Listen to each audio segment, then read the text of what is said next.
Felipe vai continuar fazendo a apresentação. Felipe Damasio, um dos construtores do Hyper, o pai da criança aí, vai falar um pouquinho sobre a solução de cache da Tagus.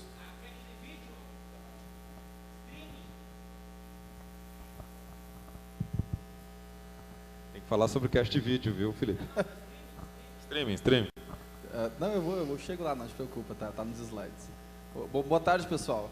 A ideia aqui é eu apresentar um pouco sobre esse nosso produto. Eu já vi que tiveram algumas pessoas que não nos conhecem, então eu vou dar primeiro uma introdução sobre o sistema de cache em geral. Vou apresentar um estudo de caso que eu já mostrei algumas palestras até na Internet Sul, mas eu vou dar uma recapitulada aqui. E para quem já conhece o nosso sistema, no final eu vou dar uma palhinha do que a gente vai estar lançando agora nas próximas versões, em termos de novos conceitos que a gente vai estar apresentando para os provedores para poder ajudar na divulgação dos que já usam o sistema de cache para os seus usuários, para melhorar a sensação de navegação do seu usuário. Mas vamos lá. Para a gente poder iniciar a conversa, só para todo mundo ter esse conceito mais claro, motivações para se fazer cache hoje em dia é que a internet está subindo drasticamente o uso de conteúdo multimídia. Por conteúdo multimídia, né, como foi gritado aqui no início, desde transmissões de YouTube até transmissões ao vivo das Olimpíadas, que foi feito via streaming agora pela Rede Record, se vê que o conteúdo na internet está migrando do que era antigamente só texto e imagem para texto, imagem, som e conceitos híbridos, como é o caso de vídeo, onde hoje no conceito de HTML5 tem inclusive scripts dinâmicos, JavaScripts, que ele se compõe dinamicamente para cada tipo de usuário. E um sistema de cache, para poder entender isso, ele tem que entender não só do protocolo HTTP, que é o protocolo de transporte que é utilizado, ele também precisa entender como é que o protocolo HTTP está conversando com um protocolo ainda superior, mesmo na camada 7, que é o HTML e alguns pedaços do HTML, para poder fazer cache, inclusive, de pedaços de um objeto HTML, não do objeto HTML como um todo. Então, o usuário, em termos de provedores de internet, vocês devem saber isso muito melhor do que eu, ele está cada vez mais exigente em termos de qualidade de navegação. Então, a maioria dos provedores que utilizaram cache em algum tempo, inicialmente utilizavam muito para economizar a banda, claro que, né, todo mundo quer economizar mais, mas a gente está vendo que uma grande quantidade da nossa base de clientes já está utilizando o sistema de cache para poder melhorar a qualidade da navegação, oferecer planos melhores para os seus usuários e muitas vezes ter um diferencial competitivo dentro da cidade com as grandes operadoras. E a experiência com multimídia, ela tem uma característica interessante, que ela exige baixa oscilação na rede. Então, para te ter, por exemplo, uma página do Terra ou da Globo carregando alguns milissegundos mais lento, isso acaba não incomodando muito dependendo do caso. Agora, um vídeo ou um som, ou um vídeo ou um áudio, quando ele oscila no carregamento, aquilo incomoda o usuário feito um louco. Então, o usuário vendo um vídeo do YouTube quando ele tranca, ou vendo um áudio quando ele tranca, dá um pulo na música, isso faz o usuário perceber uma baixa qualidade no link de navegação, o que não era percebido antes com texto. Então, o sistema de cache ele tem que conseguir entender que certos objetos eles são mais importantes para a experiência da navegação do usuário do que outros. Uma imagem não é tão importante quanto um vídeo. Um áudio é mais importante do que um arquivo zip, por exemplo, em determinados casos. Só que isso ele tem que perceber de maneira mais automática e não tão estática por regras fixas como era feito antigamente. Então, eu falo isso porque a maioria das pessoas que utilizavam o sistema de cache baseavam no Squid, que é o grande software livre utilizado já assim, desde 94, quando ele foi concebido, para fazer cache de uma maneira ou de outra. Então, se fazia scripts para ele, em certos casos até se tentava melhorar um pouco o próprio produto, se patrocinava alguma modificação específica, mas esse software tem características muito, não digo engessadas, mas ele tem uma característica muito antiga de desenvolvimento de software. Então, hoje em dia, sistemas mais profissionais não utilizam esse código de base e acabam se fazendo códigos do zero, como foi o nosso caso. Então, no nosso contexto, as premissas técnicas que nós utilizamos para construir esse software a partir do zero, para fazer um sistema de cache, foi que um cache dele sempre tem que ser rápido. Tem que ser, no pior caso, 2 vezes melhor do que a internet. Porque essa era uma característica que eu escuto bastante quando eu converso com os provedores, que o sistema de cache tem aquele conceito clássico de ele começa bem, daqui a pouco ele está mais ou menos, dali uns 2 meses ele está pior que a internet. Isso geralmente o que acontece, a performance dele vai decrescendo ao longo do tempo, mas se ele tiver que ficar assim, sabe, enferrujando ali dentro do sistema. Então, se utiliza aquela técnica que é utilizada por muita gente, que é o formatando a máquina, então acaba arrancando o cache da rede, porque o cache acaba sendo mais lento que a própria internet. Isso não pode acontecer. Um cache ele também tem que estar sendo lotado de objetos úteis. Um sistema de cache, o objetivo dele não é fazer um backup da internet. O objetivo de um sistema de cache é com que os objetos que realmente são pertinentes para o usuário estejam à disposição quando o usuário quer. Isso é uma característica muito difícil de se perceber, porque objetos úteis, ele tem alguns indicadores que você tem que analisar para isso.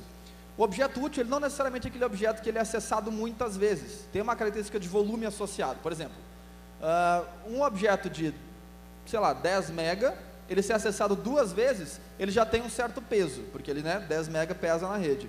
Agora, um objeto de 256 bytes, ele pode, em certos casos, ser muito útil, se ele for acessado diversas vezes. Então, a gente vê agora, muitos casos, muita programação que tem HTML5, está usando o jQuery como base, que é uma biblioteca em JavaScript. E essa biblioteca, ela tem o conteúdo base dela, ela tem mais ou menos uns 30K. Mas pedaços menores da jQuery, muitos sites estão quebrando em pedaços de 10, 20, 30 bytes só. Só que, para te carregar o site inteiro, aquele pedacinho de 30 bytes tem que estar sendo acessado de maneira rápida. Não só o pedaço maior de 30K. Então, nesses casos, o cache tem que conseguir perceber valor num objeto menor, em certos casos, porque para a composição final do site ele vai ser interessante. E em outros casos, ele tem que priorizar objetos que têm um volume maior. Porque não adianta ficar baixando também muito objeto minúsculo, porque o volume final não vai gerar uma economia alta. E tu acaba jogando espaço em disco fora. Ele deve ser transparente em todos os sentidos. Todos os sentidos quer dizer, tanto do back-end, que é o servidor web destino, digamos a página do YouTube, ele não tem que perceber o IP do cache, ele tem que perceber o IP do usuário. Tanto o usuário na devolução do pacote. O usuário não tem que perceber o IP do cache devolvendo o pacote do objeto que está em cache, ele também tem que perceber o IP, no caso do YouTube, que está entregando aquele pacote. Então, nenhum dos dois lados tem que perceber que um provedor está usando cache, senão você acaba não dando certo problema. E ele deve suportar CDN. CDN, só rapidinho para quem não conhece esse conceito, é um sistema onde tu armazena o mesmo objeto distribuído em servidores distintos. Em suma, geralmente é isso. Por questões de latência, geralmente se coloca servidores geograficamente posicionados na rede para ficarem próximos do usuário. Então, o mesmo vídeo do YouTube está localizado em 3, 4, 5, 10, 20 servidores espalhados pelo planeta. O usuário A pode acessar o servidor inicial no PTT do Rio Grande do Sul, lá na Federal do Rio Grande do Estado. O outro acessa por São Paulo, o terceiro acessa na Malásia, de acordo com a latência para o caminho mais próximo daquele usuário. E o sistema de cache tem que perceber que esses 3 objetos, no fundo, são um objeto só, para também não jogar espaço fora em disco, armazenando algo que não precisaria. Então, de maneira técnica, essas seriam as premissas que a gente utilizou para construir. Teria que atender todos esses requisitos para se construir um sistema de cache para poder ser realmente profissional. Do ponto de vista comercial, a gente também tem uma questão que ele não deveria ficar gerando muito suporte. O sistema de cache ele deve ser atualizado de maneira o mais automática possível, com a menor intervenção humana que seja possível. Exemplo disso, que eu dou esse exemplo agora nessas palestras desse semestre, é que as regras de negócio do YouTube tiveram 5 alterações esse ano. Na verdade, teve uma 6ª agora. Mas a que mais me chamou a atenção, que para mim eu acho a melhor de todas, foi quando, no início do ano, no final do ano passado, na verdade, o YouTube começou a promover mais o Android, que é um sistema operacional que ele lançou para smartphones, para esses celulares mais modernos. E para vídeos, todo mundo sabe, mas o YouTube ele permite ver vídeos em diferentes qualidades, né? Quando o player que você está acessando, ele vem do Android, ele é de um celular que roda Android, o Google ele entrega mais rápido aquele vídeo, ele prioriza em QoS aquele vídeo dentro do sistema dele, e ele também entrega um vídeo com melhor qualidade, para poder fazer uma propaganda que o vídeo acessado no Android é um pouco melhor do que acessado em outros celulares.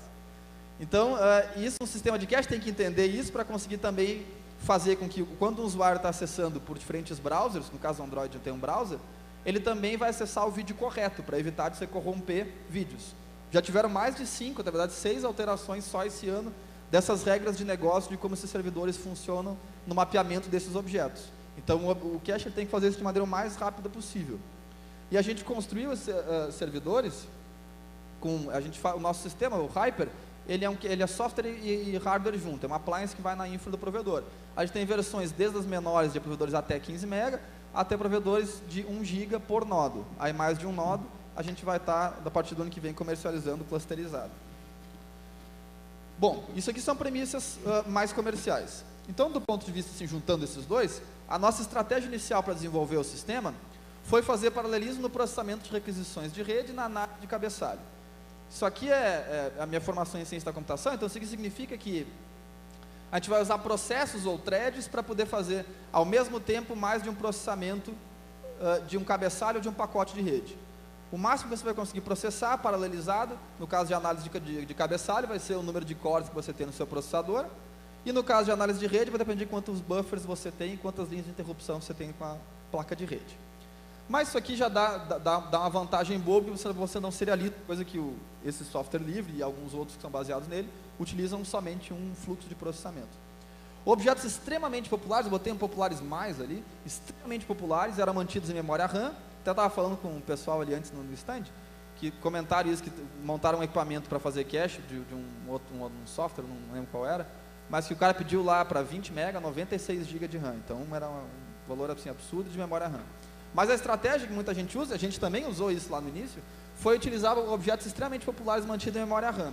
Memória RAM é um tipo de memória que é extremamente rápida, extremamente cara, mas extremamente rápida, que ela é acessada por um barramento, hoje em dia, de 1 GB até 1.6 GB por segundo.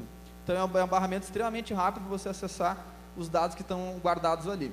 Objetos que acabavam perdendo um pouco a popularidade, isso aqui era muito comum em sites de notícia, onde o site era atualizado e em seguida ele era, os objetos que estavam ali na capa do site, por exemplo, Terra, Globo, etc., eles perdiam a popularidade, mas eles ainda estavam sendo muito acessados por usuários dali uns 2, 3 minutos.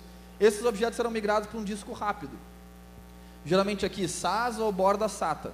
Borda SATA porque assim, a borda mais interna, quanto mais interna é a borda do SATA, mais rápido é o acesso dele. Quanto mais para fora, mais lento. Então a borda do SATA era onde a gente guardava os objetos que eram extremamente populares ainda, mas não tão populares que eles tiveram que ser migrados da memória RAM.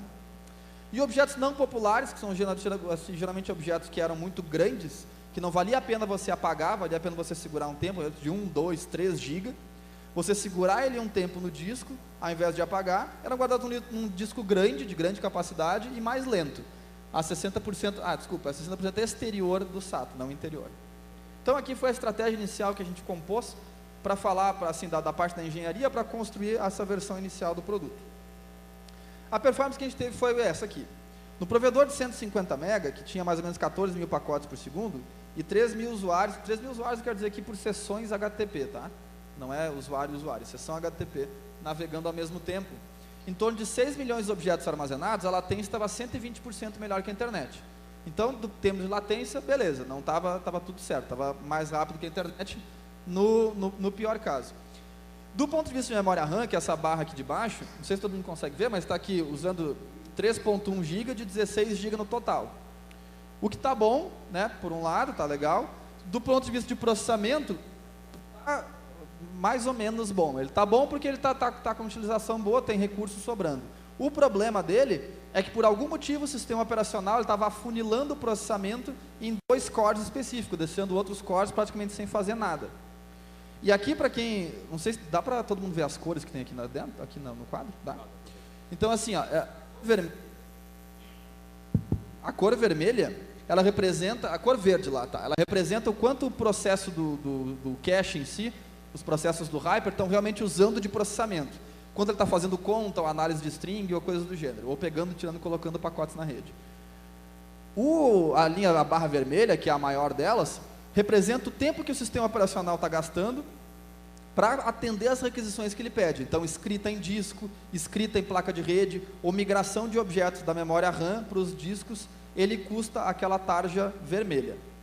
Então, o que isso aqui mostra?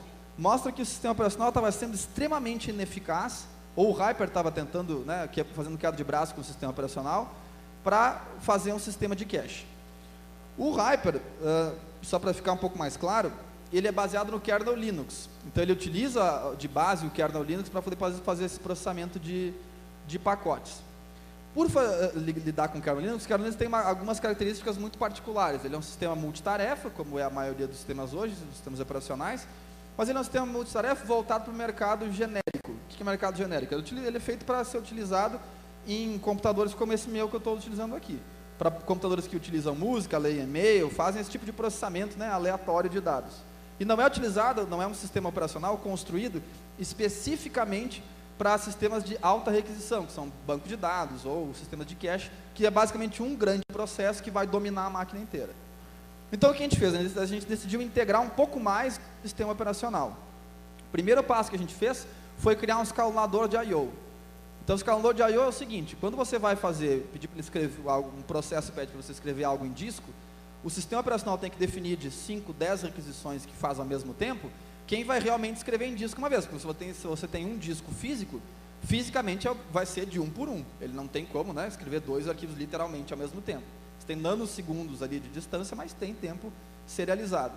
Então, o que a gente fez foi a gente construir um sistema de escalonamento de I/O que ele vai fazer como se fosse foi uma estratégia que a gente fez, que é o seguinte: como você tem diferentes usuários navegando em diferentes velocidades, a tendência é que o usuário vai querer um objeto que está num pedaço do HD, e o outro usuário vai querer um objeto que está num outro pedaço do HD.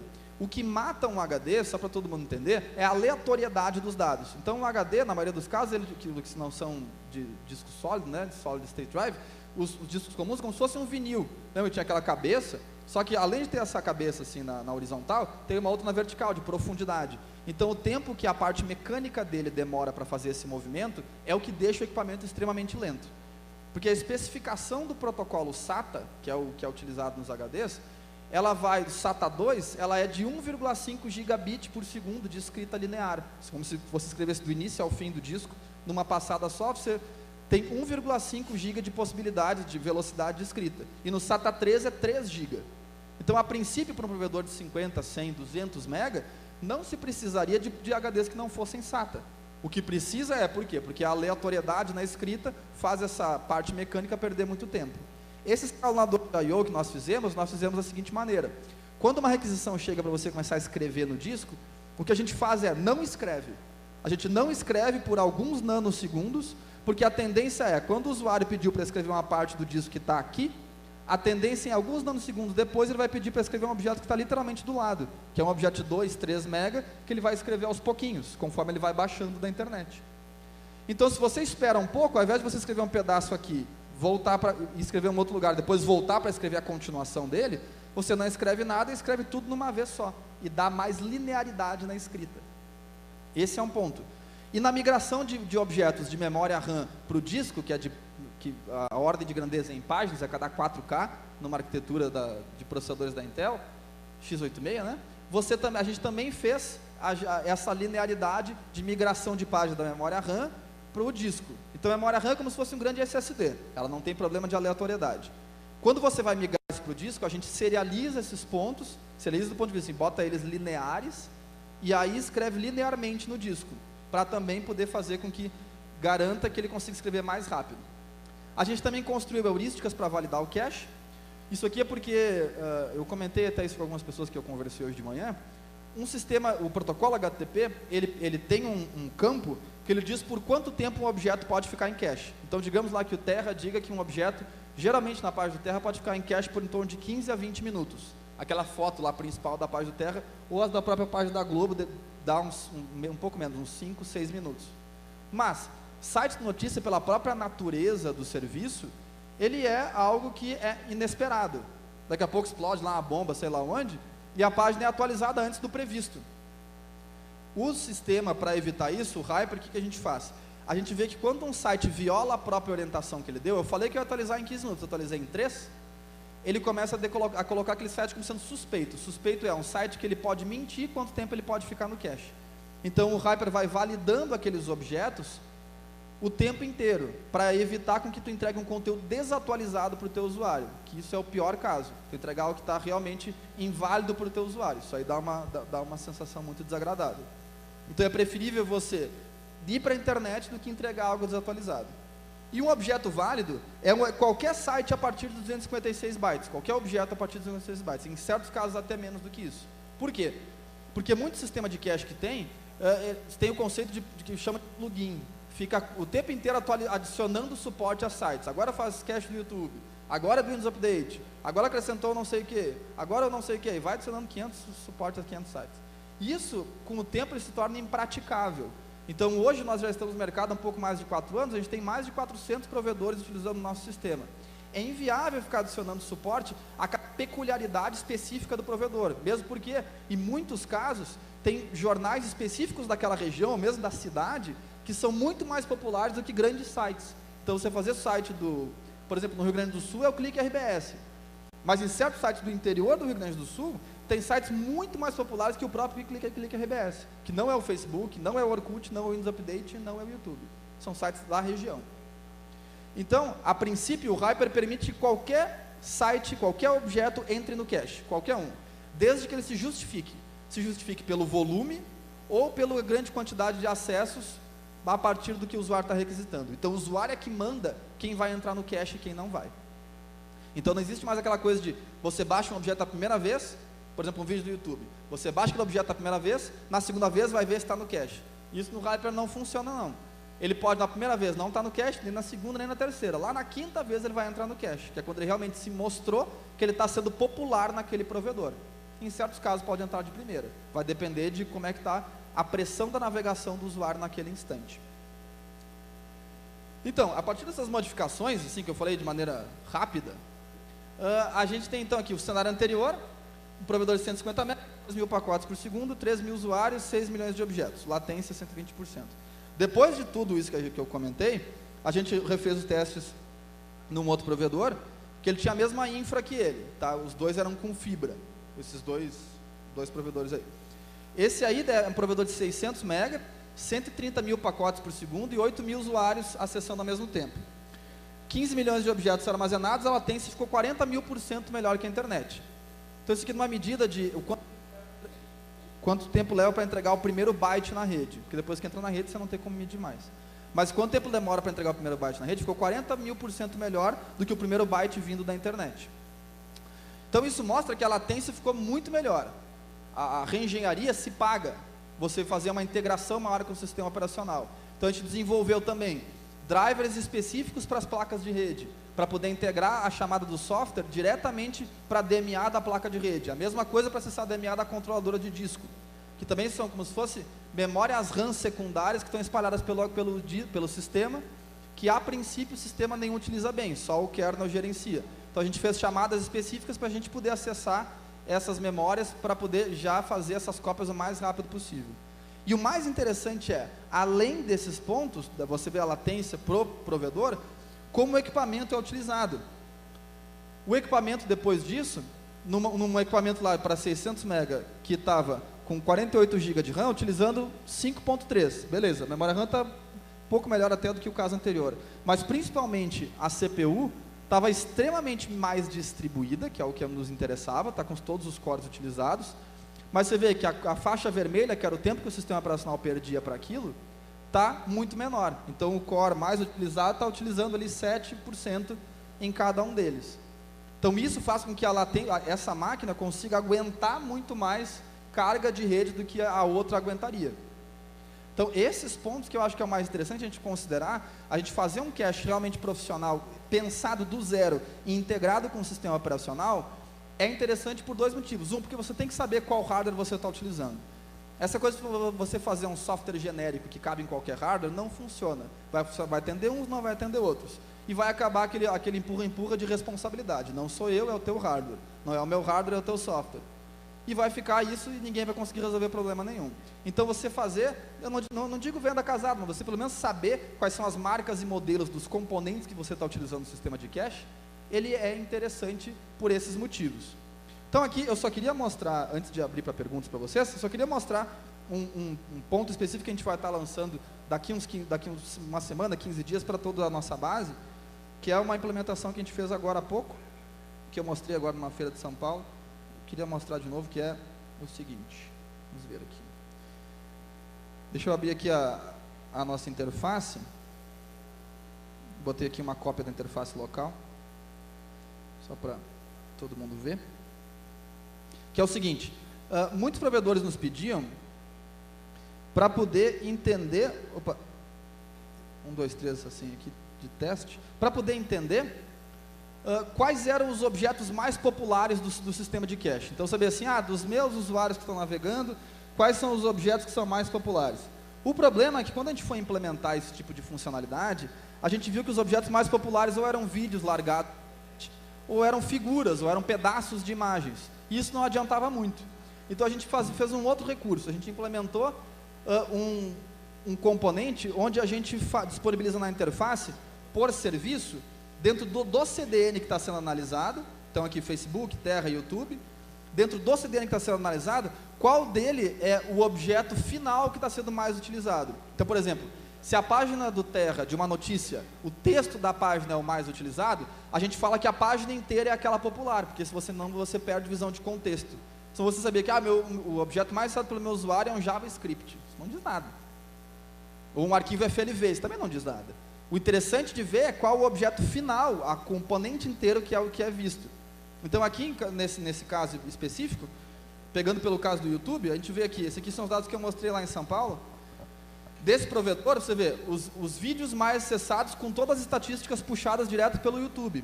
Então você vê aqui que nesse caso, não vamos, né, julgar o provedor, mas o vídeo mais acessado é do Justin Bieber. Baby, sei lá o que ele. Depois tem outro ali, gol do Ronaldo, Corinthians versus Palmeiras. Bruno e Marrone, desabafo. Então assim, né, julgamentos à parte. O que interessa aqui é que você consegue ver, e aí pela própria interface você conseguir fazer duas coisas. Primeiro é ver o vídeo em si. Você conseguir carregar o vídeo e ver dentro da própria interface gerencial qual é o vídeo que é o mais popular. Esse é um ponto. O mais importante depois disso, a gente vai estar disponibilizando a partir dessa interface um download dessas mesmas estatísticas, desses componentes, no arquivo XML, para o provedor poder utilizar isso para colocar na página principal dele, esses vídeos ou esses arquivos de CDN, né, do Facebook, do YouTube, do Terra, da Globo, do UOL, do que for, para o usuário baixar diretamente da página principal, ou de alguma página de marketing ou promocional que quiser. Então assim, esse que eu vejo que é um detalhe importante, para a gente conseguir garantir. Eu baixei só essa música porque as outras não gostaram. Então, só para a gente poder ver que a popularidade do objeto, ela depende muito da utilização dele, e a gente conseguir tirar isso não só do cache, mas entender o contexto que ela está alocada, um vídeo, ou uma notícia, ou uma imagem, o contexto maior que ele está alocado, e disponibilizar isso direto na página, para o provedor poder entender e passar para o usuário essa noção de que a internet para ele está mais rápida, e de que as páginas estão realmente sendo carregadas com uma latência menor. Certo? Eu sei que eu dei uma passada bem rápida por vários assuntos. Se alguém tiver alguma pergunta... Não, o pessoal só ficou com medo que tu tocasse o Justin Bieber, mais nada. Pessoal, alguma pergunta para o Felipe? Magnum, faz a tua pergunta aí. Mais alguém? Perguntas para o Felipe? O streaming. Como é que está o streaming? Ele perguntou. O streaming, tá? a gente homologou agora para a Rede Record, e a gente vai querer disponibilizar até o final do ano para todo mundo. Ele está atrasado para ser lançado em agosto e não... O YouTube Live, aquele? Não, vai entrar junto. Eles vão entrar todos ao mesmo tempo. Do YouTube, esse que seria da Record, né? Vai entrar o do YouTube, o da Record e mais alguns outros protocolos que chama de RTMP, RTSP e MMS. São 3 protocolos que daí pega aquelas rádios online. Netflix também, alguma coisa? Oi? Netflix? O Netflix é só um método de autenticação para protocolos como esse. Então a gente vai encaixar isso aí no início do ano que vem. Só porque assim, você pode fazer o cache do vídeo na Netflix, beleza, só que você tem que notificar a Netflix que o usuário baixou, porque senão vai ferir o modelo de negócio deles, né? Senão um usuário vai fazer download sem o outro saber. Sim, então, tem que dizer quem é o usuário para ele identificar lá como assinante. Né? É, isso aí. Então a gente vai primeiro autenticar, isso que a gente não fez ainda. A gente tem que autenticar com a Netflix antes de disponibilizar o vídeo. Se a Netflix não autorizar, mesmo que estando no cache, ele não passa. Mais uma pergunta, então? Ele aqui. Torrent a gente não vai fazer enquanto alguém não nos justificar com dados de rede. Se você estiver lá na Tia Turbo, isso é ótimo. Eu pedi para uns 4 provedores já. Todos me mandaram e falaram que a maioria do torrent que tem na rede é criptografado.